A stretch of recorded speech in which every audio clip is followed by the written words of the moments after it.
कृष्णा कृष्णा कृष्णा हरे हरे हरे राम राम राम हरे हरे। हरे कृष्णा। श्री कृष्ण बलराम मंदिर स्कान वृंदावन के भाग्यशाली ब्रह्मचारी भक्तों भक्ति शास्त्र के भगवद गीता के 18वें अध्याय के अध्ययन में हम तीसरे विभाग में हैं। प्रकृति के 3 गुणों से जो जो कार्य होते हैं उनका वर्णन चल रहा है। 29वें श्लोक में भगवान कह रहे हैं बुधिर भेदम धृतेश्चैव गुणतस् त्रिविधम शृणो प्रोच्यमानाम अशेषेण पृथक्त्वेन धनंजय। बुधिर भेदम धृतिश्चैव, बुद्धि और धृति, गुणत्रयी विधम शृणो, 3 गुणों का कैसे इसके ऊपर प्रभाव होता है वो सुनो। प्रोच्यमान अशेषेण, उसको मैं पूरा बताऊंगा। पृथक्त्वेन धनंजय, अलग अलग करके। ठीक है। तो बुद्धि का तो अर्थ सबको आता है, धृति का अर्थ क्या है? धृति, धैर्य भी है और धारणा भी है। धारणा और धैर्य क्या लिखा है आपके? धैर्य, धृति।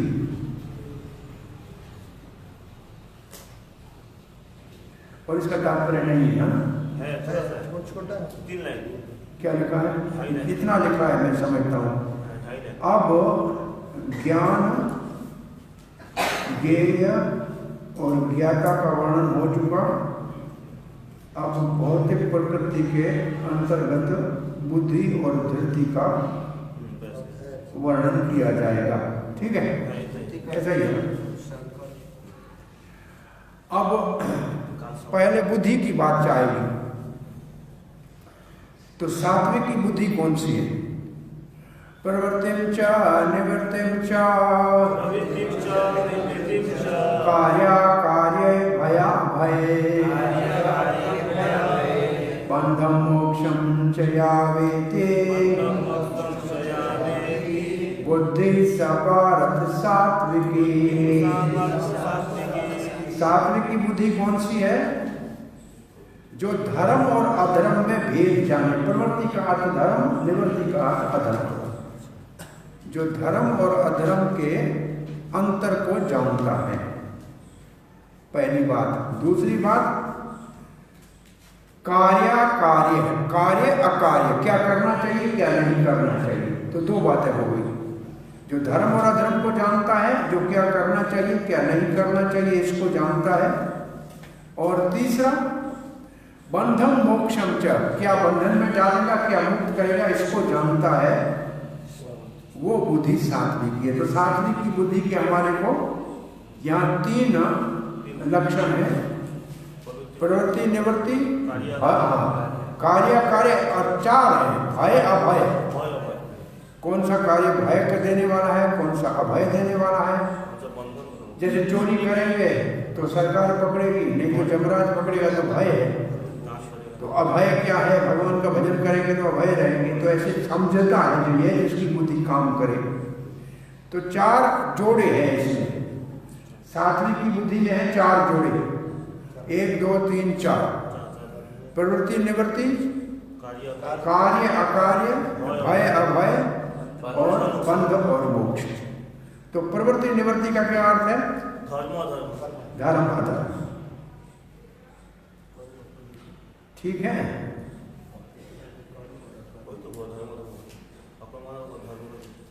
तो धर्म क्या है?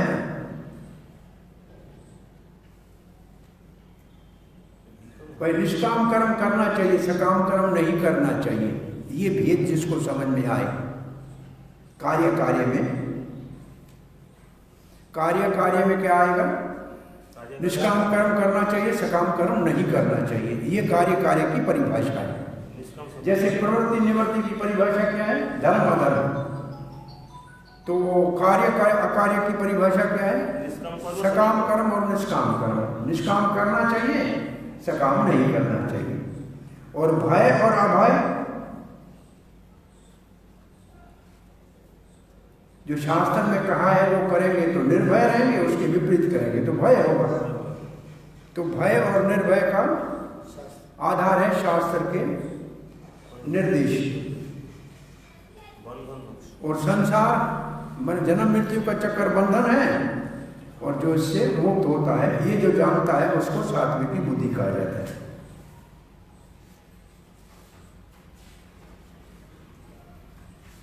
अब देखो बातें ये की कही गई है, लेकिन बात किसके लिए कही गई है? आदमी के लिए। तो उदाहरण क्या दे रहे हैं? बलदेव विद्याभूषण कहते हैं, कोई कहे कि पेड़ को कुल्हाड़ी से काटा, तो पेड़ को कुल्हाड़ी से काटा, लेकिन आदमी ने काटा ना। तो ये जो है बुद्धिमान व्यक्ति के लक्षण है। बुद्धि का मतलब बुद्धिमान व्यक्ति, ये समझना चाहिए। इसका मतलब आदमी ने कुल्हाड़ी के द्वारा पेड़ को काटा। तो बुद्धिमान व्यक्ति में ये 4 गुण होंगे। अब प्रभुपाद जी लिखते हैं, शास्त्र के निर्देश में काम करे उसको प्रवृत्ति, उसके विपरीत करे वो, जो शास्त्र में निर्देश है उसको करना चाहिए, वो प्रवृत्ति है। और जो उसके विपरीत है वो निवृत्ति है। और जो शास्त्र के विपरीत करेगा वो कर्म के बंधन में पड़ेगा। और ऐसा जिसका विवेक की बुद्धि है वो सात्विकी है। बस प्रभुपाद ने इतना ही लिखा है। बलदेव विद्याभूषण लिखा है, वो ज्यादा आपको विस्तार से समझ में आए तो अच्छी बात है। यया धर्मम अधर्मम च कार्यम चाकार्यमेव च अयथावत प्रजानाते बुद्धि सा पार्थ राजसी। अब देखो वहां प्रवृत्ति निवृत्ति को धर्म अधर्म क्यों कहा है? क्योंकि यहाँ देखो सीधा लिखा है धर्म अधर्म च। तो यहाँ धर्म अधर्म का है, इसका मतलब वहां धर्म अधर्म था। तो जहां धर्म को अधर्म समझता है और जो नहीं करना चाहिए उसको करता है, जो करना चाहिए उसको नहीं करता है। अयथावत प्रजानाति, जैसे है वैसे नहीं जानता है, उसके विपरीत जानता है, वो बुद्धि पार्थ राजसी है। तो राजसी बुद्धि कैसी है?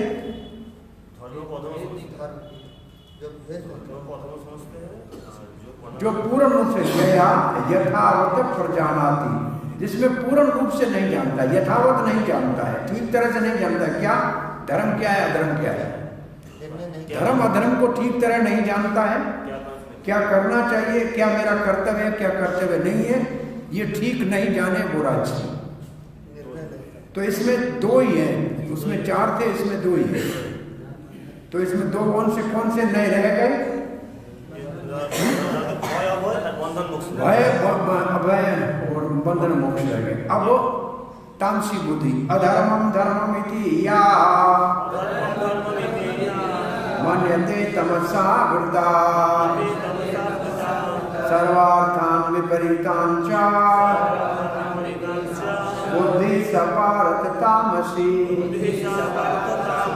तमोगुण का व्यक्ति, जिसकी बुद्धि तमोगुणी है, उसकी पहचान क्या है? धर्म को अधर्म कहेगा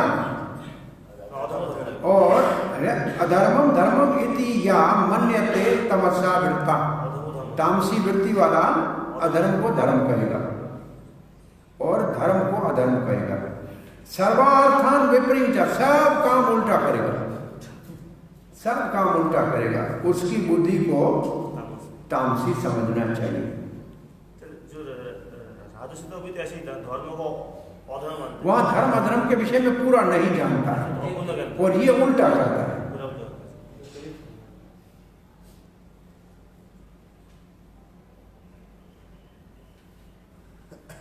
हर चीज को उल्टा करेगा। सही को गलत कहे, गलत को सही कहे, और कहे कि परम सत्य भगवान है ही नहीं,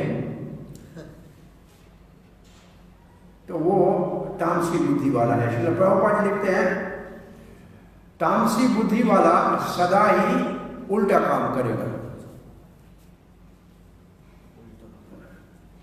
उल्टा काम करने का मतलब क्या, कैसे आप कहेंगे उल्टा काम करेगा? हाँ, पशु हिंसा धर्म मानता है। क्या करेगा? पशु हिंसा, पशु काटता है, उल्टा धर्म। जैसे क्रिश्चियन वाले बोलते हैं पशु होते हैं, उसको धर्म मानते हो, धर्म है। जो करना चाहिए उसके विपरीत करता है, जो काम कहा जाए ऐसे करो उसके बिल्कुल उल्टा करता है।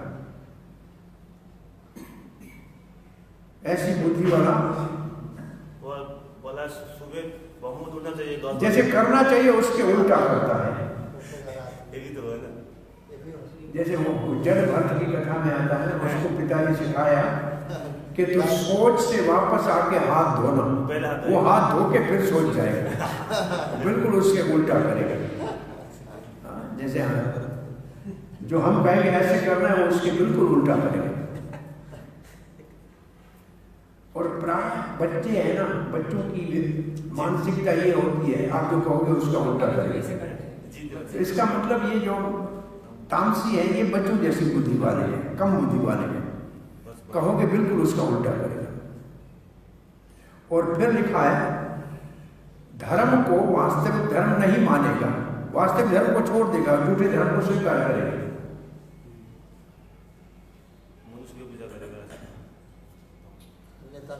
और महात्मा को सामान्य व्यक्ति कहेगा और सामान्य व्यक्ति को बहुत बड़ा महात्मा कहेगा। और प्रभुपाद कहते ऐसे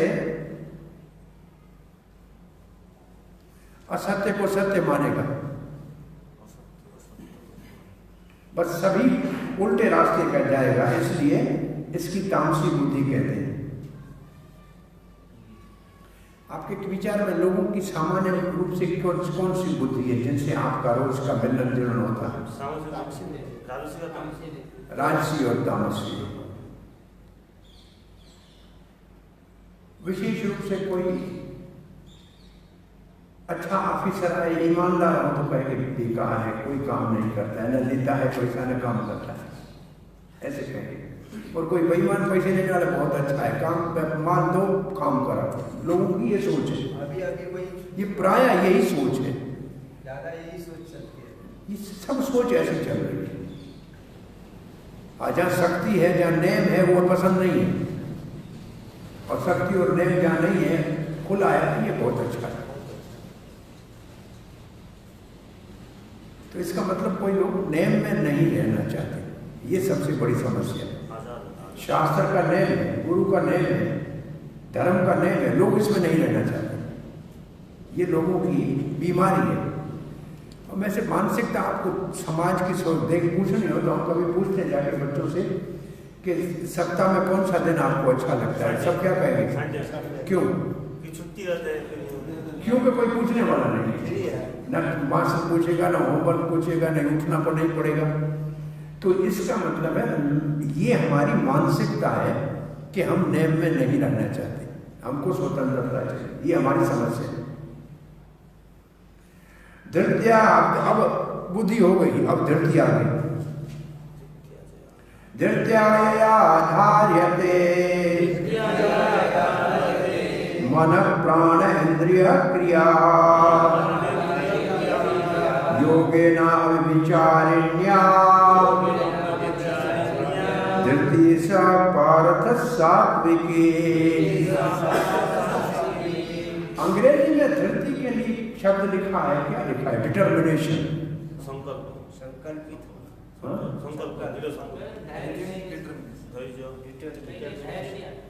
धैर्य भी है। हिंदी में क्या है?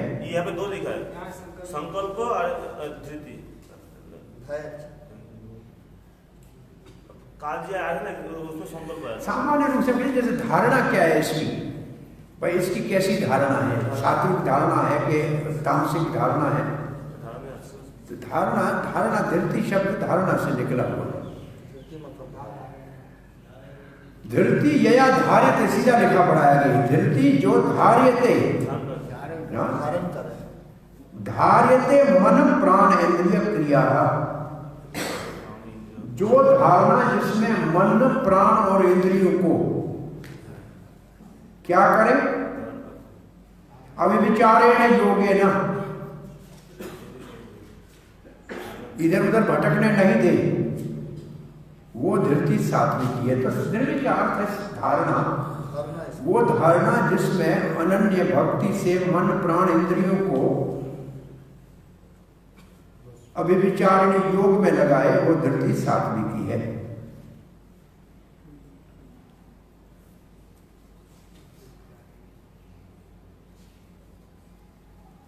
जिसमें मन को प्राण को और इंद्रियों को योग में, योग के कार्यों में लगाए। कौन सा योग? बलदेव विद्याभूषण कहते हैं जो परमात्मा के ध्यान में लगे, ध्यान योग, और कोई साधन न स्वीकार करे। अभी विचारने का मतलब और रास्ते पे न जाए, भगवान में ध्यान लगाए, चाहे भक्ति का हो कोई भी हो। अब प्रभुपाद जी लिखते हैं योग का अर्थ है परमात्मा को समझना। जो परमात्मा में स्थिर है धारणा से, जिसकी धारणा, जिसका मन परमात्मा के चिंतन में स्थित है, उसकी धारणा नहीं। फिर लिखा है वो अपने मन को, प्राण को और इंद्रियों को श्री कृष्ण भगवान की, कृष्ण भावना की सेवा में लगाते हैं, वो धारणा सात्विकी है। ऐसे सात्विक की धारणा कहते हैं। अभी विचारने का मतलब है कि वो और किसी कार्य में नहीं लगेंगे, इधर उधर नहीं भटकेंगे, एक ही रास्ता है। तो ये सात्विक की धारणा में क्या मुख्य बात हमको समझ में आई कि योग का अभ्यास करता है, चाहे भक्ति योग का करता है, उसमें लगाता क्या है? प्राण, मन और इंद्रिय। किस पे लगाता है? परमात्मा के ध्यान में लगाता है। यया तो धर्म कामा अर्थम धृत्या धार्यते अर्जुन प्रसंगेन फलाकांक्षे धृते सा पारत राजसी। यया तो धर्म काम अर्थम, देखो तीन शब्द है इसमें, बताओ क्या है? धर्म, अर्थ और काम। मोक्ष को छोड़ के धर्म, अर्थ और काम, जो सीधे सीधे तीन शब्द लिखे हैं, साफ पढ़े ना। जिसकी धारणा धर्म, अर्थ और काम में लगी हुई है, और प्रसंग का मतलब ऐसे ही लोगों का संग करते हैं जिसकी धारणा ऐसी है, पर चाहिए क्या? फल चाहिए, फल आकांक्षी, फल का इच्छुक है, उसकी धृति को राजसी कहेंगे। तो राजसी धृति में धर्म, अर्थ, काम, मोक्ष का इच्छुक है, और ऐसे ही लोगों का संग करता है जो ऐसी इच्छा रखते हैं। प्रसंग का अर्थ क्या है? आसक्ति के कारण, प्रकृष्ट रूपेण आसक्तम। और यहां लिखा है दोनों ने कि ऐसे लोगों का संग करें जो ऐसे ही काम करना चाहते हैं।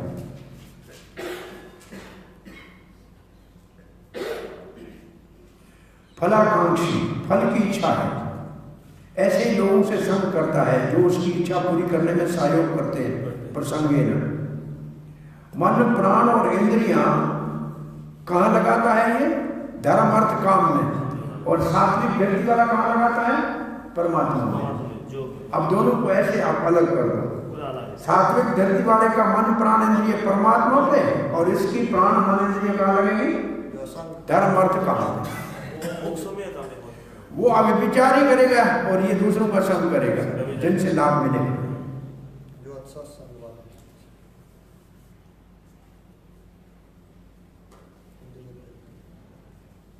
ठीक है। यया स्वपन भयं शोकम विषादं मदम् एव च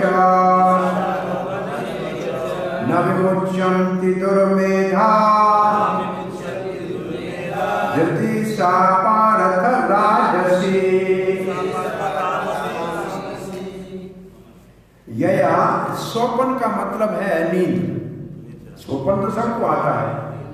यह स्वप्न का अर्थ है अधिक सोना।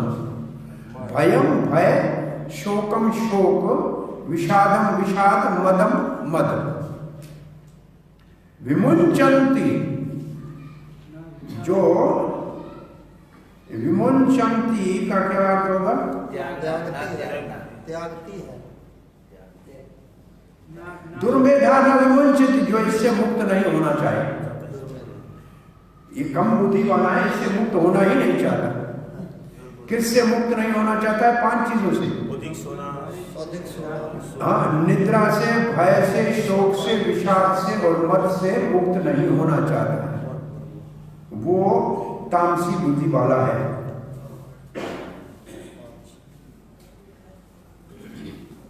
वो मूर्ख है। किस काम में लगता है? अपने मन को कहाँ लगता है? प्राण और इंद्रियों को कहाँ लगाता है? मन प्राण और इंद्रियों को कहाँ लगाता है? बस सोने में लगाएगा, भय में लगा रहेगा, शोक में, विषाद में और मद में। श्री प्रभुपाद जी क्या लिखाते हैं? लिखते हैं कि जो जो जो पहले प्रभुपाद जी लिखते हैं कि स्वप्न का अर्थ है, स्वप्न नहीं है। स्वप्न तो सतोगुण वाला भी देखता है, रजोगुण वाला भी देखता है, स्वप्न तो सबको ही आता है। तो यहाँ स्वप्न का अर्थ है ज्यादा सोना। ठीक है।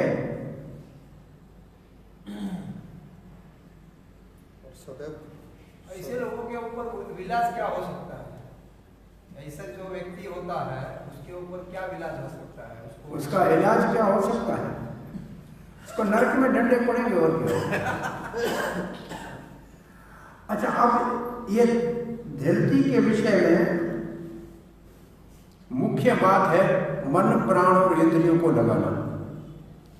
तो जहां धृति शब्द आए वहां उसके सामने देखो मन प्राण और इंद्रिय। जो लगाए परमात्मा में वो सात्विक, जो लगाए धर्म अर्थ काम में वो राजसिक, और जो इसको लगाए नींद में, भय में, शोक में, मोह में, विषाद में, वो तामसिक। तो ये आसानी से इसको समझना है तो वो 3 चीजों को ले लो। ठीक है, ऐसे स्पष्ट हो गए। अब प्रभुपाद जी क्या लिखते हैं?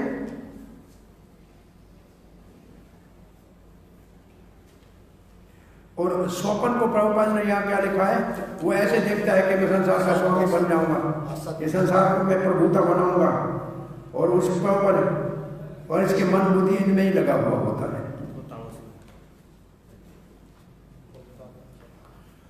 अब प्रसंग बदलता है। अब सुख 3 गुणों में कैसे होता है उसका वर्णन है। सुखम त्वइदानीं त्रिविधम् शृणो मे भर्तृषभ अभ्यासाद् रमते यत्र दुःखानं च निगच्छति यत्तदग्रे विषमेव परिणामे अमृतोपमम् तत्सुखं सात्विकं प्रोक्तम् आत्मबुद्धि प्रसादजम्। ये अकेला है कि दोनों साथ हैं? अकेला है, मेरे पास दोनों साथ हैं। सुखम तो इदानीं, तो आया तो मतलब अभी विषय बदला। वो सुख, अच्छा सुख भी 3 प्रकार का है, ये मुझसे सुनो वर्त श्रेष्ठ। ठीक है, 3 गुणों के अनुसार सुख की परिभाषा मुझसे सुनो। फिर लिखा क्या है कि ये पता कैसे लगेगा? एक दिन की बात नहीं, अभ्यासाद् रमते यत्र दुखम यत्र दुखम च निगच्छति। दुखम च निगच्छति का अर्थ है दुख को नाश करने के लिए। करता क्या है? अभ्यास करता है सुख को प्राप्त करने का। अभ्यासात रमते, रमते का मतलब सुख, सुख को प्राप्त करने के लिए अभ्यास करता है, दुख का निवारण करने का प्रयास करता है। अब इसका तात्पर्य है क्या?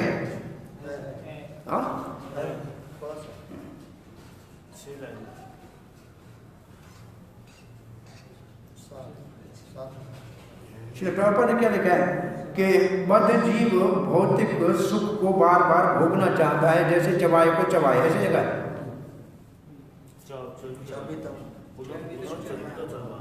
और कभी कभी ऐसे करते हुए वो भौतिक बंधन से, अच्छे संग से मुक्त हो सकता है। दूसरे शब्दों में बद्ध जीव सदा ही इंद्रिय तृप्ति में लगा होता है। जब उसको अच्छा संग मिलता है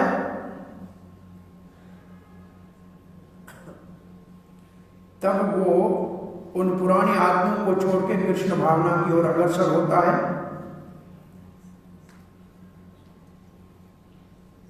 तो उसकी तथाकथित जिस सुख के लिए रोज भागता था उससे मुक्त हो जाता है। इतना ही है ना, नहीं और है? हाँ, इतना ही है। ये बाद में लिखा हुआ, ठीक है। अच्छा, इसको कैसे समझाएंगे? ये परिभाषा है रमते अभ्यासात रमते दुखम निगच्छति। इन लाइनों की परिभाषा है। इसका अर्थ क्या है कि आदमी रोज सुख मानता है किसको? जैसे सिगरेट पीने को सुख मानता है और रोज वही काम करता रहता है, परंतु अच्छा संग मिला, भक्त मिला तो अभ्यास किया तो उसको छोड़ दिए, तो तथाकथित सुख चला गया। अब वास्तविक सुख उसको मिलेगा। इसकी परिभाषा ये हुई। अभ्यास तो वही कर रहा है, उसी काम का, परंतु अच्छे संग से उससे बच जाए। ये किसकी परिभाषा है? अभ्यासाद रमते दुखम निगच्छति। और यदा तदा अग्रे विषम, जिस कार्य में पहले शुरू में अग्रे विषम, पहले थोड़ा विष जैसा मुश्किल लगे, और परिणाम में अमृतों, और उसका अंत में परिणाम निकले अमृत जैसा, तत्सुखम सात्विकम पुरुष, उसको सात्विक सुख कहते हैं। क्योंकि वो कहाँ केंद्रित होता है? आत्मबुद्धि प्रसादजम। ये आत्मबुद्धि प्रसादजम का अर्थ क्या है? शुद्ध बुद्धि से आत्मा के संबंध का ये सुख है। ये सुख कहाँ से आता है? ये आत्मा के संबंध से आता है और शुद्ध बुद्धि में आता है। तो सात्विक शुद्ध सुख कहाँ से उत्पन्न होता है? प्रसाद जम, कृपा किसकी है? शुद्ध बुद्धि की, जो आत्मा से जो सुख हो।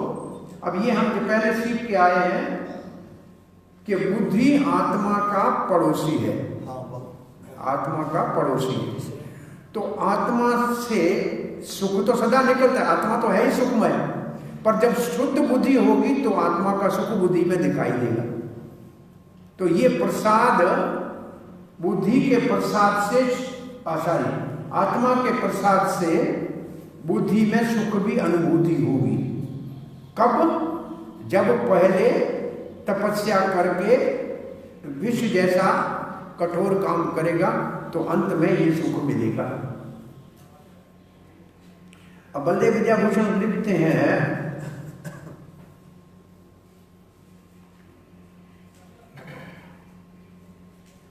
तीन प्रकार के सुख का भगवान वर्णन कर रहे हैं। ये है आधे श्लोक में। और सुख हमारा लक्ष्य है, हमारे कार्य का लक्ष्य क्या है? सुख। 1.5 श्लोक में सतोगुण के सुख का वर्णन है। 1.5 श्लोक में सतोगुण के सुख का वर्णन है, इसलिए उन्होंने 2 श्लोक साफ लिखे। और 1.5 श्लोक में कहते हैं कि जो सुख जिसमें संतुष्टि है, अभ्यास से उत्पन्न होता है, वो सुख जो संतुष्टि देता है। अब ये भी आप सुख ले,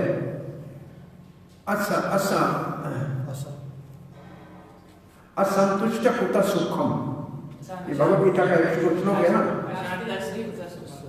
तो जिस संतुष्ट नहीं है तो सुख नहीं है। इसका मतलब जिस सुख का आधार संतोष है और जो अभ्यास से उत्पन्न होता है, अभ्यास से उत्पन्न वाला संतोष देने वाला सुख अथवा संतोष से सुख जो उत्पन्न होता है,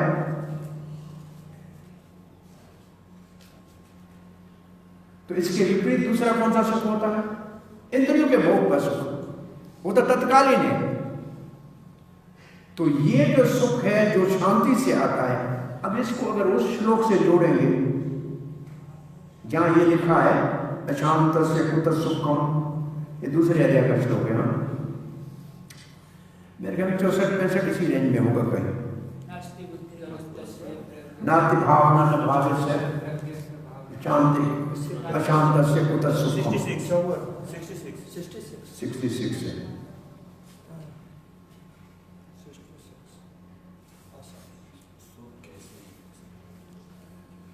तो जो भगवान से जुड़ा है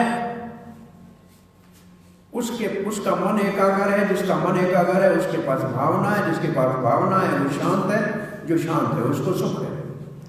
तो इसके लिए करना पड़ेगा अभ्यास। तो अभ्यास से शांति और सुख को जो प्राप्त करता है वो उस सुख से भिन्न है, अलग है, जो इंद्रियों की तृप्ति से तत्काल प्राप्त होता है। ये पहली बात।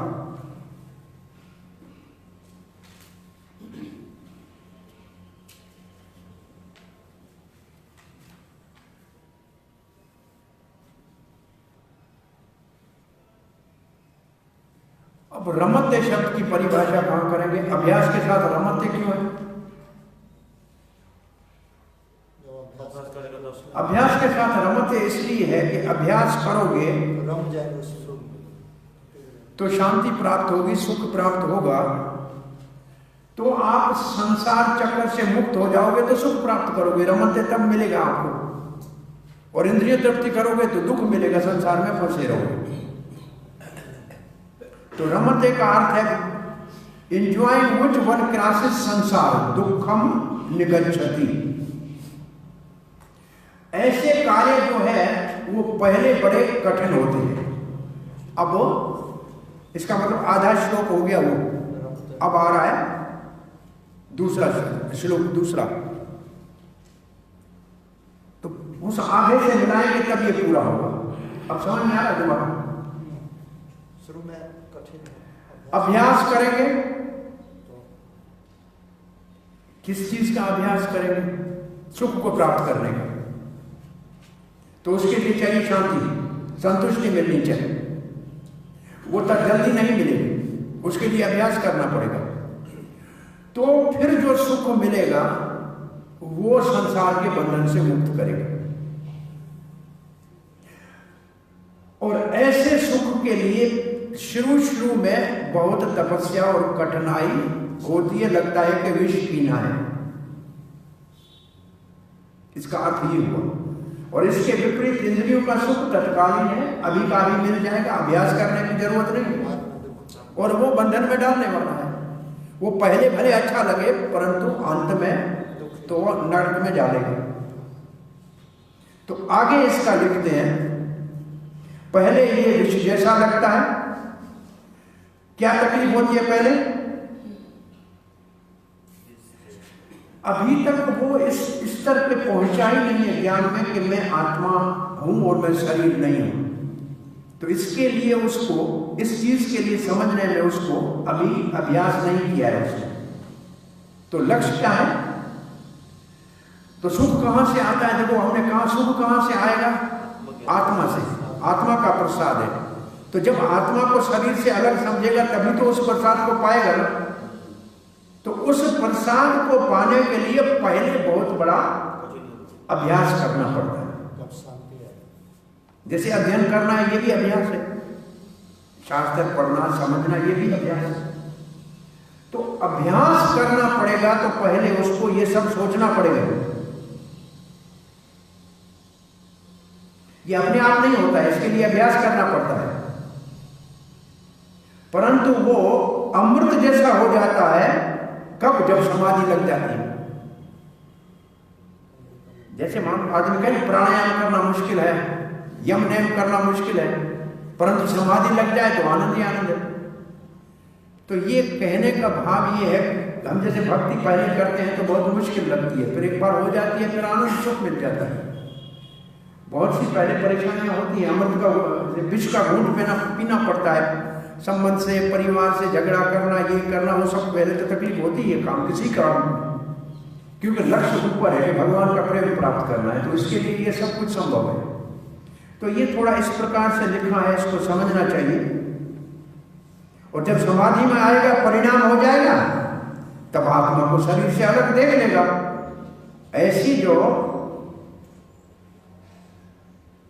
ऐसी जो बुद्धि जिसका आत्मा से प्रसाद मिलता है, सुख मिलता है, वो सात्विक है।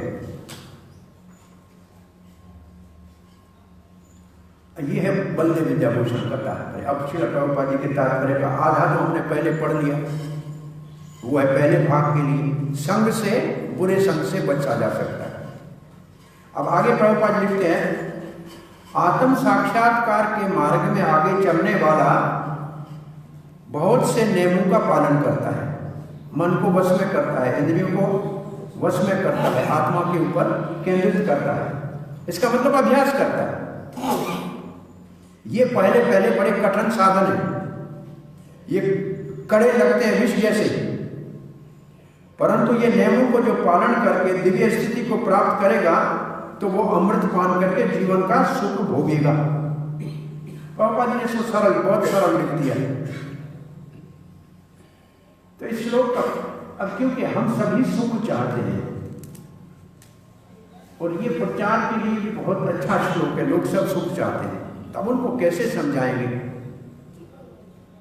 कि जो अगर आपको वास्तविक सुख चाहिए तो पहले थोड़ी सी तपस्या करनी पड़ेगी, थोड़ा साधन करना पड़ेगा, नियम पालन करना पड़ेगा, तब संतुष्टि होगी, तब आपको जो सुख मिलेगा वो आत्मा से उत्पन्न होने वाला सुख मिलेगा। वो सुख आपका बुद्धि के स्तर के ऊपर अनुभव किया जाएगा। अब जो सुख आप लोग संसार में भोग रहे हैं वो इंद्रियों के स्तर का है, शरीर के स्तर का है, नहीं तो मन के स्तर का। आत्मा के स्तर का सुख नहीं है किसी के पास। सात्विक सुख आत्मा के स्तर का है, उसके लिए पहले आत्मा को शरीर से अलग समझना पड़ेगा, उसके लिए अभ्यास करना पड़ेगा, तब ये समझ में आएगा। ये किसी को प्रचार करना है तो भाई तुम क्या चाहते हो? सुख चाहते हो। कहां से सुख चाहते हो? इंद्रियों से चाहते हो कि आत्मा से चाहते हो? इंद्रियों से चाहते हो तो जाओ कहीं, तो कुत्ता बिलाई कर रहा है, कोई पढ़ने थोड़ी जाता है, स्कूल जाता है क्या? नहीं। लेकिन आत्मा से करना है तो फिर इंसान बनना पड़ेगा। आत्मा का सुख चाहिए तो मानव बनना पड़ेगा, शिक्षा ग्रहण करनी पड़ेगी, ब्रह्मचर्य का पालन करना पड़ेगा। और ब्रह्मचर्य का एक विशेष कुछ एक श्लोक कहते हैं ब्रह्मचर्य का, क्या कहते हैं उसमें? वो तो गुरु ब्रह्मचर्य गुरु को वसंत ये क्या है? सोना उसका कैसा होता है?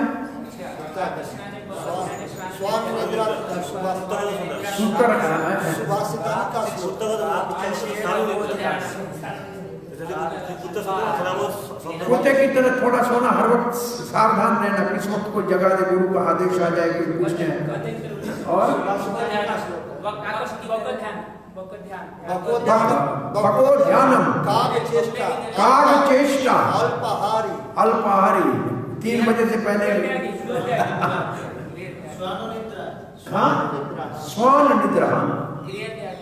बको ध्यानम स्वान एक सुबस्तनी का श्लोक है। ये जो ब्रह्मचारी के लक्षण है, बक जैसा ध्यान हो, बगले जैसा ध्यान हो, कौवे जैसी चेष्टा हो, और सूकर जैसा स्वान जैसी निद्रा हो, और अल्प आहार हो। अब ये कठिन है कि आसान है? इसका मतलब पहले कुत्ता भी बनना है, कौवा भी बनना है, तो पहले तो विष है। गृह त्यागी उदाहरण मैं देता हूँ। एक बार मैं देखा किसी गुरु का व्यास का हो रहा था, तो 1008 प्रिपरेशन उसके सामने रखी थी, लोग सब देख रहे थे। तो ये बाहर के विदेश की बात है, अमेरिका में देखा था। तो लोग कहते हैं ये क्या इतना खाएगा क्या, बोले इतना सब खाएगा क्या, कि सब लोग इसको ऐसे क्यों कर रहे हैं। तो मैंने कहा इसने पहले शुरू में क्या किया था वो इसके बारे में पूछ किया हो। बोला पहले तो ये साइकिल के ऊपर पुस्तक वितरण करने जाता था और सुबह से शाम तक मजदूरी करता था। तो साधु के दो जीवन होते हैं, एक जीवन होता है साधना का, जिसमें वो बहुत परिश्रम करता है, और जब वो सिद्धि के स्तर पे आता है तो उसकी पूजा प्रतिष्ठा होती है। तो लोग जब उसको केवल देखते हैं, उनको मालूम नहीं है पहले उसने कितनी कठिनाई से निकला है, वो उन्होंने देखा ही नहीं। अभी जब ये आंखों से देखते हैं, जब तक स्वामी महाराज साइकिल के ऊपर मायापुर से कृष्ण नगर जाते थे, साइकिल चला के जाते थे वहां से लोहा आदि लेने के लिए ताकि मंदिर बने। आप सोच सकते हैं साइकिल पे कितना किलोमीटर है? मायापुर से कृष्ण नगर 15 किलोमीटर से ज्यादा है। सीमेंट की बोरी भी लाते थे। नहीं, तो ये आसान काम तो नहीं है ना। आप में से कौन मतलब साइकिल से जाना चाहता है? गुरु महाराज नहीं, समझे ना कितनी तकलीफ की है उन लोगों ने। उन लोगों के परिश्रम को देखो। अब अगर उनकी पूजा हो रही है तो उन्होंने पहले विष खाया है तब अमृत खा रहे हैं। आप सीधा अमृत खाना चाहोगे तो नहीं मिलेगा।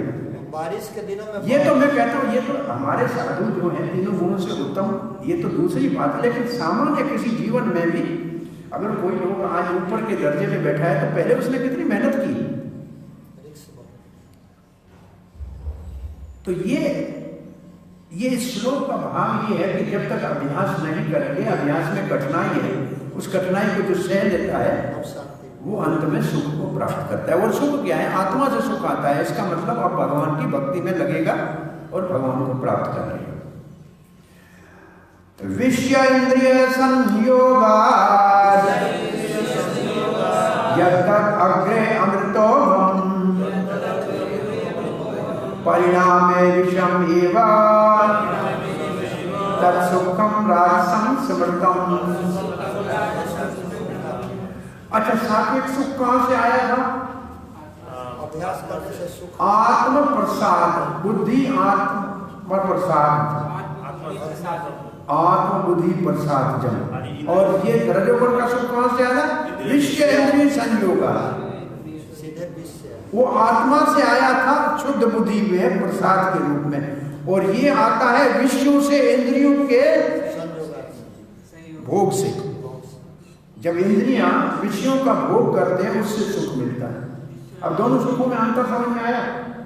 सात्विक सुख आत्मा से आता है शुद्ध बुद्धि में, और राजसिक सुख विषयों के भोग से इंद्रियों को प्राप्त होता है। ऐसा सुख पहले कैसे लगता है? अमृत जैसा, परंतु उसका परिणाम क्या है? विष। बहुत से लोग नशा करते हैं, बहुत अच्छा लगता है, परंतु फिर कहते हैं कि इसका लिवर फेल हो गया, इसको लंग खत्म हो गए, अंत में मरने की तैयारी। पहले बहुत अच्छा लगता है वो तो, चलो मैं तो नशे की बात कर रहा हूँ। ऐसे बहुत ज्यादा मिठाई खाएंगे तो आगे चल के डायबिटीज होगी, फिर रोज सुई लगानी पड़ेगी। जैसे सामने पड़ा है ना सब कुछ, और दूर नहीं जाए। फिर हमने तो 40 सालों में ऐसा भी दिखा है कि जब नौजवान हमारे सन्यासी महाराज लोग होते थे तो महाप्रसाद की प्लेट मंगाते थे। जिस मंदिर में जाते थे महाप्रसाद की प्लेट आती थी। सभी हमने देखा है, उनका सेवक खड़ा होता था महाप्रसाद का।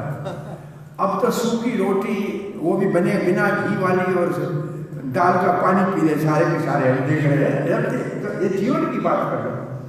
इसमें कोई विष और अमृत की बात नहीं है।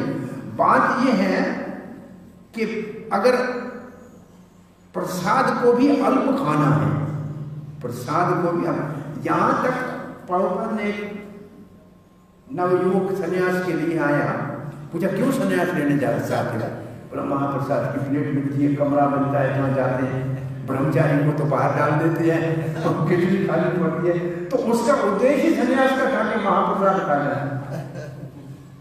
अब बेचारे को मालूम तो था नहीं, वो देखते भाई सन्यासी को कमरा मिलता है, महाप्रसाद मिलता है, एक सेवक मिलता है, तो ये उद्देश्य तो नहीं है।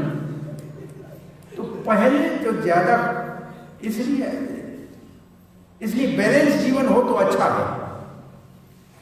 तो ये राजसिक ये रजोगुण का हिस्सा है। इंद्रियों से सुख मिलता है, विषयों से सुख मिलता है, पहले अच्छा लगता है, परिणाम बहुत भयानक होता है।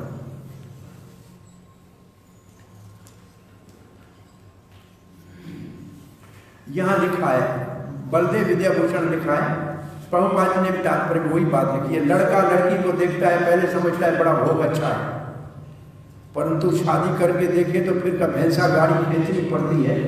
देखा है कानपुर में भैंसा गाड़ी देखी?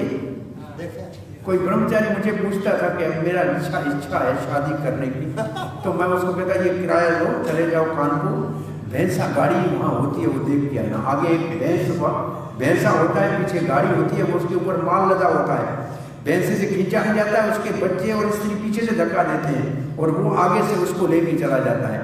तो जाओ, तुमको जाना है, फिर ऐसी भैंसा गाड़ी खींचनी पड़ेगी तेरे को सारी ऊपर, भाई पूरे घर को चलाना पड़ेगा ना, ऐसा आसान काम तो नहीं। पहले थोड़ा सा इंद्रियों का भोग तो मिलेगा, लेकिन आजीवन भार तो उठाना पड़ेगा, है कि नहीं? तो ये लिखा ये है कि छूने के सुख के कारण जीवन भर का झंझट उठाना पड़ेगा। और लिखा है पहले बड़ा अच्छा दिखता है, परंतु अंत में बहुत भारी कष्ट देता है, ये राजसिक सुख है। प्रभुपाद ने सीधा लिखा है, नौजवान लड़के और लड़कियां आपस में मिलते हैं तो समझते हैं कि एक दूसरे को छुएंगे, मिलेंगे, भोग करेंगे, परंतु आनंद में सुख मिलता है और फिर आगे चल के विष जैसा बहुत भारी। ये कहावत है मेरे ख्याल में विवाह की है, प्रेम से विवाह करे तो पहले चंद्रमुखी, फिर सूरजमुखी और तीसरे साल तक ज्वालामुखी। ये सब थोड़े दिन के लिए ही होता है। तो भारतीय विवाह फिर भी संस्कारों से हो तो ठीक है, नहीं तो ये तो झमेला हमेशा परेशानी वाला है। तो फिर क्या है, फिर क्या हो गया, फिर हो गया तलाक और फिर परेशानी, फिर दुख। ऐसा सुख राजसिक सुख है, क्षणिक सुख दुखों का कारण ऐसे बताते हैं। प्रभुपाद कहते ऐसे सुख को सदा ही क्या करना चाहिए? बचना चाहिए, ऐसे सुख से बचने का प्रयास करना चाहिए। यदाग्रे चानुबंधे च सुखम मोहनम आत्मनः निद्रालस परमाद्भुतम तत्तामसं उदाहृतम्। चलो राजसिक सुख पहले तो थोड़ा सुख मिलता तो है ना, परिणाम में कष्ट है। इसका यद अग्रे शुरू में ही च अनुबंधे च, सुख में, और अनुबंध का मतलब है सुख, तामसम सुख है, अग्रे अनुबंधे, अनुबंधे का मतलब जब अंत में ये जब पक जाएगा तब भी दुख रहेगा। सुखम मोहनम आत्मनः यद अग्रे चानुबंधे च सुखम मोहनम आत्मनः। मोहन आत्मनः मन का मतलब क्या है? आत्मा के विषय में भ्रम है, आत्मा को जानता ही नहीं है, शरीर के इसके का सुख भोग रहा है, आत्मा का पता ही नहीं, आत्मा के बारे विषय में क्या है? विमोहित है, पता ही नहीं है उसका। तो उसका सुख कहां से आता है? निद्रा, आलस, प्रमाद, उत्थम। ये सुख उसका कहां से आता है? सोने से आता है, आलस से आता है और प्रमाद से आता है। और प्रमाद का क्या अर्थ है? मोह भी है। और कोई प्रमाद का अर्थ है कि असावधान, असावधान, असावधानी वाला सुख, inattention. Happiness is said to be तमोगुण। तमोगुण का सुख कौन सा है? जो उत्पन्न कहां से होता है? नींद से, आलस से और असावधानी से। और आत्मा के विषय में पूर्ण मोह होता है, भ्रम होता है। वो आरंभ से लेकर अंत तक दुख ही देता है। आरंभ से लेकर अंत तक ही दुखदायी है। अब वो एक प्रश्न का उत्तर सब दोबारा दीजिए। सात्विक सुख कहां से उत्पन्न होता है? आत्मा का प्रसाद है। कहां अनुभव होता है? शुद्ध बुद्धि में। राजसिक सुख कहां से आता है?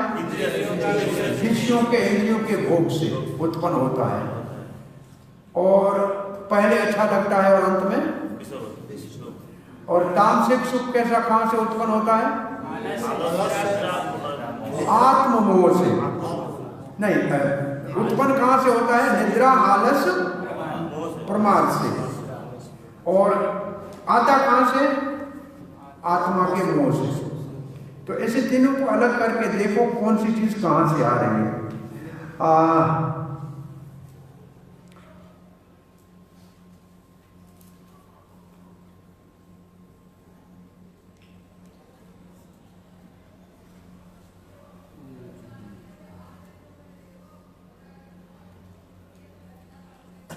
प्रभुपाद जी लिखते हैं, जो आलस में आनंद लेते हैं, सोने को ही सुख मानते हैं, वो तामसिक है। आपने देखा कभी लोग कहते हैं हाँ तो सो के बड़ा सुख लिया। अरे भाई, सोने में कोई सुख है क्या? हाँ, लोग प्राय कहते हैं आज बहुत अच्छे, और संडे के दिन मत उठाना मेरे को, आज तो मेरे को सो के सुख लेना। ये तमोगुण की पहचान है। उनको पता नहीं क्या करना चाहिए, क्या नहीं करना चाहिए। तो ये तामसिक सुख है। ऐसे व्यक्ति के लिए सब कुछ भ्रम है। न उसके लिए आरंभ में सुख है, न अंत में सुख है। पहले रजोगुण वाले को पहले तो थोड़ा सुख मिलता है, इसको तो बिल्कुल कुछ नहीं मिलता है। अब 40वां श्लोक। न तदस्ति पृथिव्यां वा दिवि देवेषु वा पुनः सत्वं प्रकृतिजये मुक्तं यदि भी स्यात् त्रिभिर्गुणैः। अब पूर्णाहुति होती है इस विभाग की। पृथ्वी पे या देवलोक में। देखो देवलोक है लिखा हुआ कहीं। दिव्य का मतलब स्वर्ग तक, स्वर्ग पर्यंत। पृथ्वी से लेकर स्वर्ग पर्यंत जहां भी जाओ, इन तीनों गुणों का प्रभाव मुख्य रूप से आपको मिलेगा। कोई इससे बचा हुआ नहीं, कोई इससे बचा ना। कोई जीव नहीं बचा हुआ है। न तदस्ति सत्वम, ऐसे किसी का अस्तित्व है ही नहीं जो तीनों गुणों के प्रभाव से धरती या स्वर्ग में बचा हुआ है। अब ये सारांश है इस विषय का। कोई चीज हो या कोई व्यक्ति हो, इसका मतलब बहुत सी और चीजें उनका वर्णन नहीं किया, लेकिन इससे समझना चाहिए कोई भी चीज, चाहे स्वर्ग में हो चाहे धरती पे हो, कोई चीज हो कोई व्यक्ति हो, उन सब के ऊपर तीनों गुणों का प्रभाव पड़ता है। इस लोक में इंसान मानव, और स्वर्ग में देवता, जिसको ब्रह्मा जी ने बनाया है, जड़ से लेकर चेतन तक, अचल से लेकर चल तक, जो कुछ ब्रह्मा जी ने बनाया है, जितने जीव हैं उनका अस्तित्व जो है वो तीनों प्रकृति के गुणों से मुक्त नहीं है।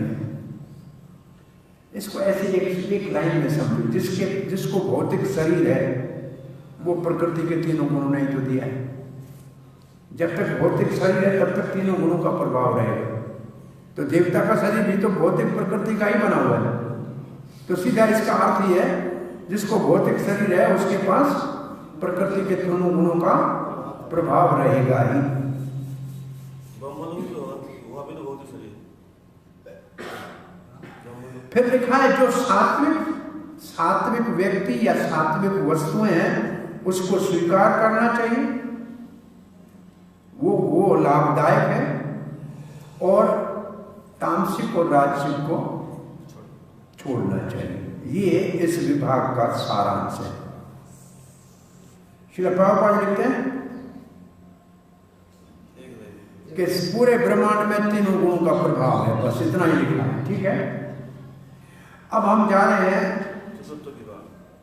तीसरे विभाग में, चौथा विभाग, योग की सीढ़ी का दूसरा विभाग, सकाम कर्म से निष्काम कर्म तक जाना।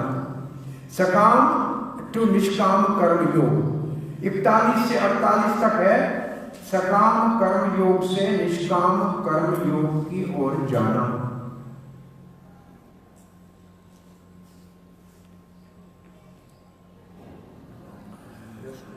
ब्राह्मण क्षत्रिय वैश्य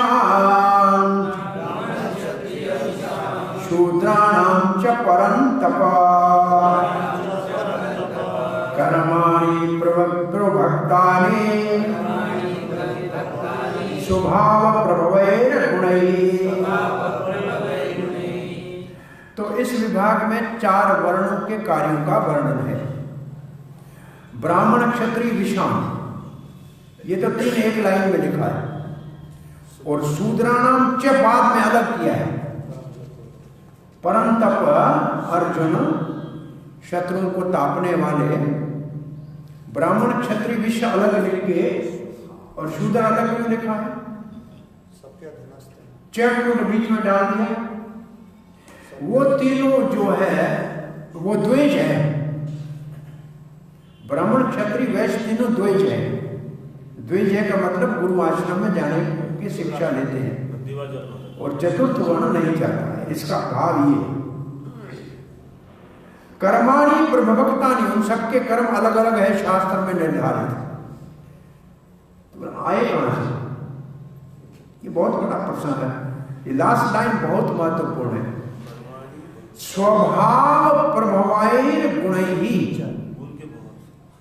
गुणों के प्रभाव से उनके स्वभाव में ये कर्म आते हैं।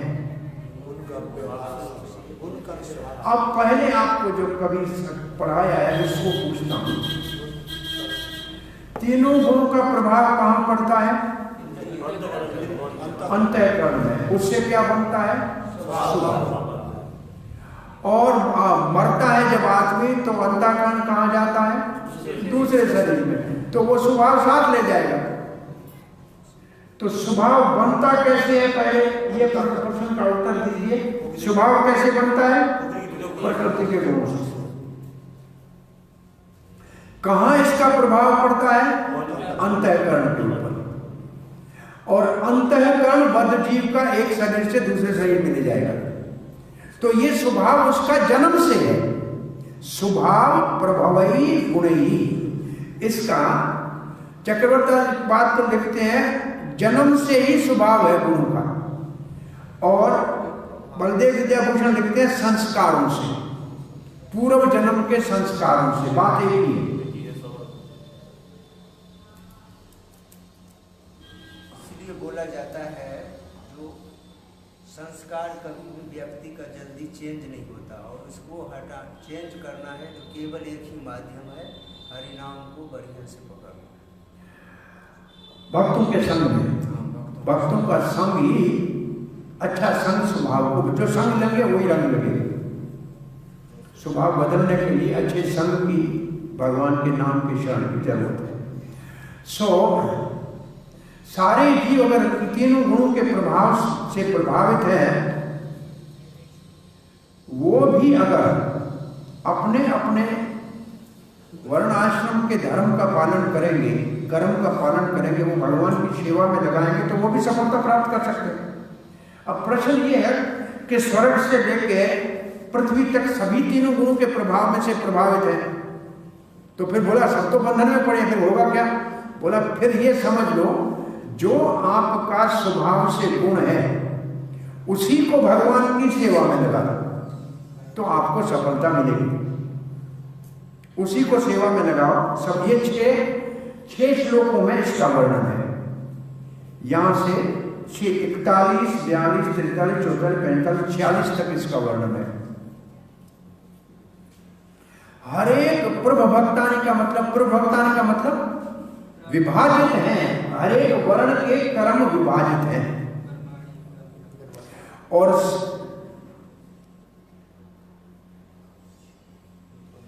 कैसे विभाजित है? सतो रजो तमो गुण से। बोला इनका प्रभाव कहां होता है? बोला स्वभाव के ऊपर होता है। तब उनकी पहचान क्या होती है? ब्राह्मण, क्षत्रिय, वैश्य, शूद्र। तो ये तो सभी को मालूम है कि सतोगुण प्रधान ब्राह्मण होता है, थोड़ा सा सतोगुण और प्राय रजोगुण है तो क्षत्रिय होता है, थोड़ा सा रजोगुण लेकिन अधिक, थोड़ा सा रजोगुण और तमोगुण दोनों का मिश्रण हो तो वैश्य होता है, और पूर्ण रूप से तमोगुण में है तो शूद्र होता है। ये सामान्य तीनों गुणों से 4 वर्णों का विभाजन है। अब बलदेव विद्याभूषण लिखते हैं 4 वर्ण, जो गुण 3 है, वर्ण 4 है, उनके कार्यों से ही वो भगवान की पूजा करें तो आस्ते आस्ते स्थिरता आएगी ज्ञान में और मुक्ति के अधिकारी बन जाएंगे।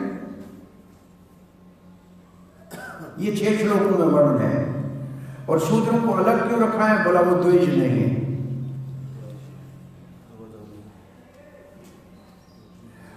बोला चारों वर्णों के कार्य शास्त्र में गुणों के अनुसार विभाजित किए गए हैं। बोला ये गुणों का प्रभाव कहां पड़ा? बोला संस्कारों के ऊपर पड़ा, पूर्व जन्म के संस्कारों से पड़ा। हर एक व्यक्ति का स्वभाव प्रभाव। रामानुज अनुभावजा स्मृति हेतु वासना, वहां लिखा है जो संस्कार है उसको वासना कहते हैं।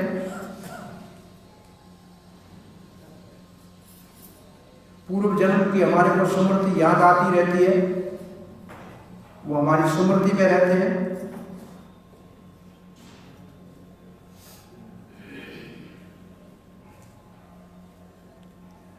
अब आगे लिखते हैं ब्राह्मण जो है वो प्राय सतोगुण में है और शांत स्वभाव का होता है। 2 लक्षण लिखे हैं ब्राह्मण के, सतोगुण में और शांत स्वभाव का। क्षत्रिय प्रमुख रूप से रजोगुण का, थोड़ा सा सत्व उसमें जुड़ा हुआ है और ईश्वर भाव होता है उसका। वो शांत भाव है, ये ईश्वर भाव है। वैश्य प्राय रजोगुण परंतु थोड़ा सा तमोगुण उसमें मिश्रित है और उसका मुख्य उद्देश्य धन, उसका लक्ष्य धन। और चतुर्थ जो वर्ण है शूद्र, प्राय तमोगुण में थोड़ा सा रजो होता है और उसका स्वभाव मूर्खता वाला होता है, मूर्खता। इनका वर्णन आगे किया जाएगा। श्री प्रभुपाद ने लिखा है कि तात्पर्य इसका नहीं लिखा। शमोदमस्तपशौचम शांतिर आर्जवम एवच ज्ञानम विज्ञानमास्तिक्यम ब्रह्म कर्म स्वभावजम। कितने लक्षण हैं? जो जिसका स्वभाव ब्राह्मण का है, जिसके संस्कार ब्राह्मण के हैं। शमो, शमो का मतलब क्या है? शांति प्रियता। शमो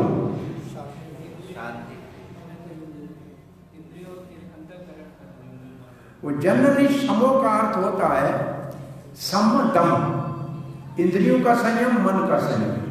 इंद्रियां बस में हो तो हो गया कंट्रोल ऑफ माइंड इज सम, कंट्रोल ऑफ इन बाहर की इंद्रियों का अंतःकरण को सम, बाहर की इंद्रियों को वश में करना दम, और तप और पवित्रता। फिर है शांति, और आर्जवम का मतलब ईमानदारी। फिर है ज्ञान विशेष रूप से और विज्ञान, शास्त्र का ज्ञान और उसके ऊपर विश्वास और उसका अनुभव। आस्तिक्यम, आस्था,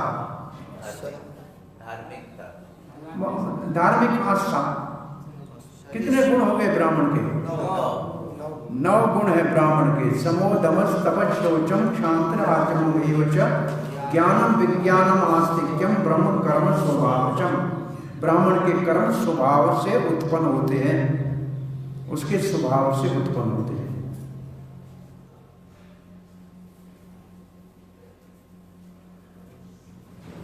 ये शास्त्र का ज्ञान और उसका अनुभव और शास्त्रों के ऊपर विश्वास, ये है आस्तिक्यम का अर्थ। आस्तिक का अर्थ है शास्त्र के ऊपर विश्वास, आस्था। तो शमो का अर्थ शांति लिखा है, शांति प्रियता। शांति प्रियता, शांति किसका? शांति कहाँ से आती है? मन से। जिसका होगा मन वश उसको आएगी शांति। मन संयम।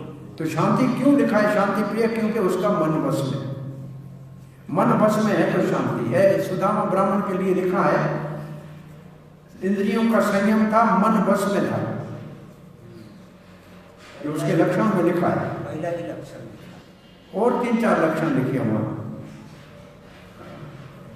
शांत था, ये भी लिखा है शांत था, इंद्रियां वश में थी, मन वश में था, शांत था, अयाचक था, मांगने नहीं जाता था। ये ब्राह्मण के गुण कुछ लिखिए। बलदेव विद्याभूषण लिखते हैं आस्तिक के बारे में बोले, शास्त्र में विश्वास, शास्त्र का विश्वास, आस्तिकता। आस्था उसको कहते हैं शास्त्र के ऊपर विश्वास है। धार्मिक कौन है? जो शास्त्र को जानता है, शास्त्र के ऊपर विश्वास करता है। वैसे आस्तिक और नास्तिक, जो भगवान को मानने वाले हैं, भगवान को नहीं मानने वाले, तो भगवान को कहां से पता लगेगा? शास्त्र से। तो शास्त्र को मानने वाले हो गए। अब बलदेव विद्याभूषण कहते हैं ये उनके पूर्व जन्म के संस्कार हैं, इसके लिए उनके अंदर ये गुण है। इसका ये नहीं कि जन्म से है, तो ब्राह्मण के घर में जन्म है लेकिन संस्कार नहीं है ब्राह्मण के, तो ऐसा नहीं हो सकता है। जिसके संस्कार पूर्व जन्म के हैं उसमें ऐसे लक्षण आए। बोला कौन से कार्य? अंतःकरण को वश में करना, मन को वश में करना। अंतःकरण को शम कहते हैं, अंतःकरण को वश में करे उसको शम कहते हैं, और बाहर के इंद्रियों को वश में करे उसको दम कहते हैं। शरीर की कठिनाई तपस्या, जैसे शास्त्रों में लिखा है उसको करे। जैसे एकादशी का व्रत प्रभुपाद जी लिखते हैं, सुबह उठना, सर्दियों में नहाना, तो ये तपस्या है। पवित्रता 2 प्रकार की होती है, अंदर की और बाहर की। और फिर शांति होती है, सहनशीलता, और सीधापन जीवन में, ईमानदारी, आर्जव, कोई भी कपट नहीं।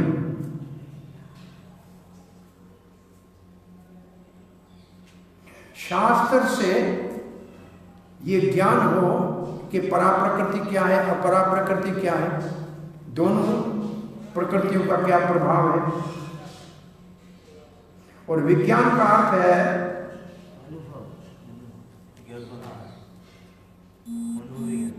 शास्त्रों का अंतिम लक्ष्य क्या है, ये विज्ञान, उसके ऊपर विश्वास हो। और शास्त्र के ऊपर अगर विश्वास है तो वो आस्तिक्यम है। बोला कौन सा विश्वास है?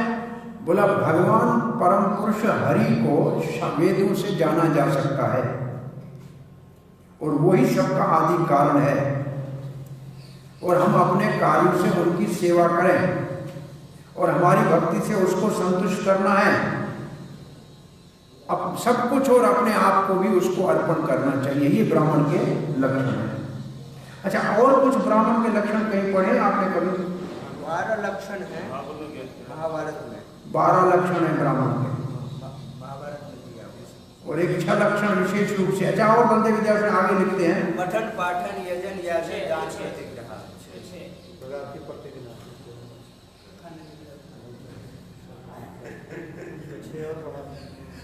कभी कभी ऐसे लक्षण अचानक क्षत्रियों में भी उत्पन्न हो जाते हैं और किसी और वर्ण में भी हो सकते हैं, अगर उसमें सत्वगुण बढ़ जाए तो। परंतु क्योंकि ये विशेष रूप से ब्राह्मण में है, इसलिए यहाँ ब्राह्मण के लिखे हैं, और जगह भी देखे जा सकते हैं। ये बहुत बड़ी बात लिखी है, अच्छी बात लिखी है। और विष्णु स्मृति में लिखा है, क्षमा सत्यम दमः शौचम दानम इंद्रिय संयम अहिंसा गुरु शुश्रूषा तीर्थ अनुसरणम दया आर्जवम लोभ शून्यत्वम देव ब्राह्मण पूजनम अभ्यसूया च तत धर्म सामान्य उच्यते।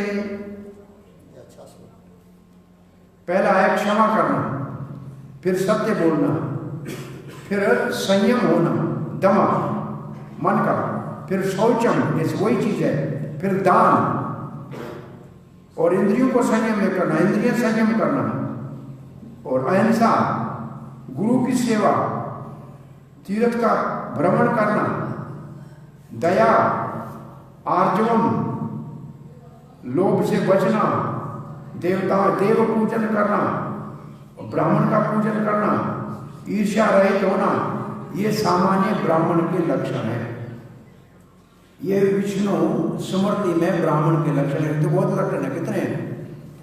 क्षमा सत्यम दमः शौचम दानम इंद्रिय संयम अहिंसा गुरु शुश्रूषा तीर्थ उपशरणम दया 10 हो गए। आर्जवम लोभ शून्यतम देव ब्राह्मण पूजनम अन्य विसूय तथा धर्म सामान्य। 14 एक लक्षण है इसमें। आगे का श्लोक पढ़ रहे हैं। शौर्यं तेजो धृति दाक्ष्यं युद्धे चाप्यपलायनम् दानमीश्वर भावश्च क्षात्रं कर्म स्वभावजम्। स्वभाव से क्षत्रिय के कर्म होते हैं शौर्यम, शौरवीरता, तेजो तेजस्वी, धृति, धृति का क्या शब्द अर्थ लिखा है? संकल्प, करेज, कॉन्फिडेंस। तेजो का क्या अर्थ लिखा है? तेज, शक्ति।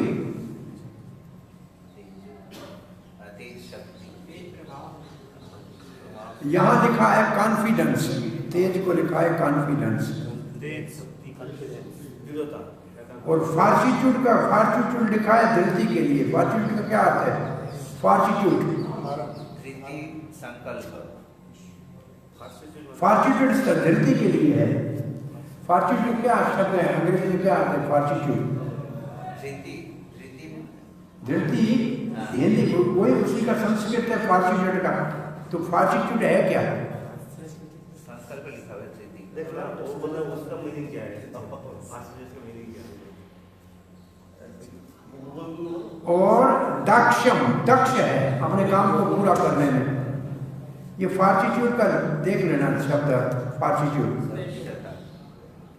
और फिर युद्धे चाप्य अपलायनम, युद्ध से भागे नहीं, पीठ न दिखाए। और दान दे और ईश्वर भाव। क्या लिखा है? फार्सिट्यूड का अर्थ है करेज एंड पेशेंस। तो इसका मतलब पेशेंट मुख्य रूप से धैर्य है, धैर्य, धैर्य। बलदेव विद्याभूषण लिखते हैं क्षत्रिय के लक्षण यहाँ बताए हैं। शौर्य का अर्थ है युद्ध में निर्भय, युद्ध के मैदान में भय नहीं होता, जिसको लड़ने में भय नहीं होता है। जैसे ब्राह्मण को भोजन में भय नहीं होता, कहीं भी भोजन है तो जाके बैठ जाएगा बिना बुलाए, बिना बुलाए। ब्राह्मण को भंडारे का पता लगता है तो वहां पहुंच जाएगा, क्षत्रिय को युद्ध का पता लगता है तो अस्त्र शस्त्र के वहां पहुंच जाएगा। किसका है ये नहीं पूछेगा। तो शौर्य का मतलब है युद्ध में निर्भयता।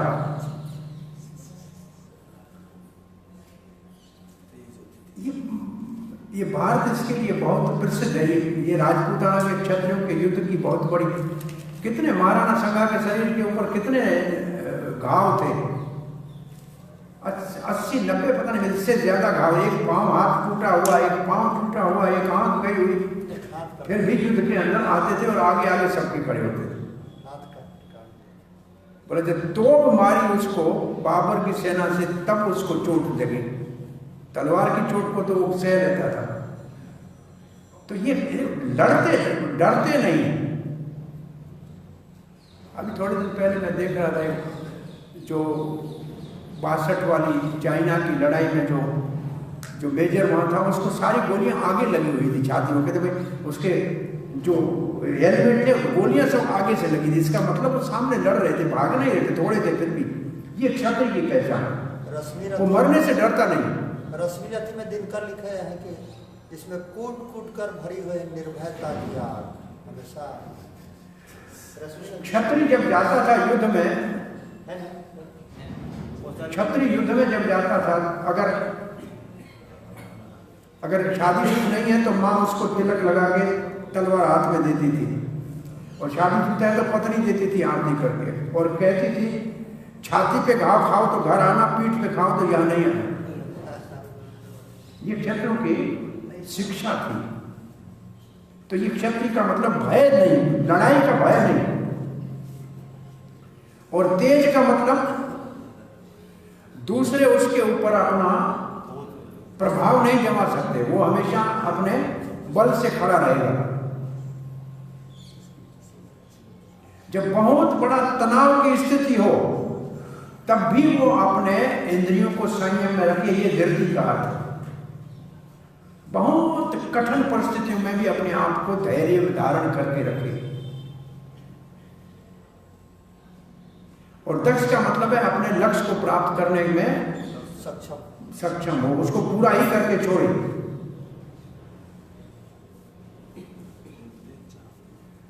मृत्यु निश्चित है फिर भी नहीं भागे, ये युद्धेचार पे अपलायन करते हैं। और उदारता से दान करें, और ईश्वर भाव है। जो नेम का जो नेम का उल्लंघन करेगा उसको दंडित करेगा, अपने नागरिकों की रक्षा करेगा, ईश्वर भाव। अब कृषि गौरक्ष वाणिज्यम वैश्य कर्म स्वभावजम परिचर्यात्मकम कर्म शूद्रस्यापि स्वभावजम। कृषि का मतलब खेती, गो का मतलब गाय, और वाणिज्य का मतलब व्यवहार। तो असल में इसमें गो को बीच में इसमें रखा है कि गाय के ऊपर आधारित वाणिज्य करे, गाय के ऊपर आधारित कृषि करे। ये वैश्य का कर्म स्वभाव से है। और शूद्र को चारों वर्णों की सेवा करनी चाहिए, ये उसका धर्म। ब्राह्मण को भी जरूरत है, क्षत्रिय को भी जरूरत है, वैश्य को भी जरूरत है। कृषि करता है, अनाज का उत्पादन करता है, पशुपालन करता है, और वाणिज्य करता है। और चौथा है, अन्य स्थानों पे इसके बलदेव विद्याभूषण ने लिखा है बैंकिंग, उधार पे पैसे दे और उनसे लोन। हाँ, ये वैसे का बैंकिंग।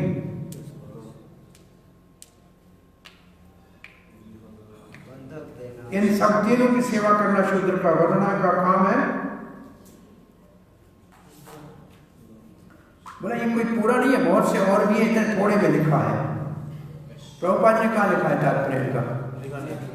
नहीं लिखा। स्वय स्वय कर्मण्यभिरतः संसिद्धिं लभते नरः स्वकर्मनिरतः सिद्धिं यथा विन्दति तत्क्षणो स्वयं स्वयं कर्मणे अभिरिक्त, हर एक अपने अपने काम में लगा रहे। संसिद्धिम लभते नर, वो व्यक्ति पूर्ण सिद्धि प्राप्त करेगा। स्वकर्म निरत सिद्धिम, अपने कर्म में सिद्धि जो है कैसे प्राप्त कोई करेगा, मैं आपको आगे सुनाने जा रहा हूं। अर्जुन आप सुनो। नहीं तो ये जो अपने अपने कर्म में लगा रहेगा तो उसको सिद्धि प्राप्त कर लेगा। हाँ, वो अपने कर्म से सिद्धि प्राप्त करेगा। क्या टाइम क्या हो गया भाई? बज गया, 3 बज गया, वो आ गया। चलो 45 पे छोड़ते हैं आज, ठीक है? हरे कृष्ण।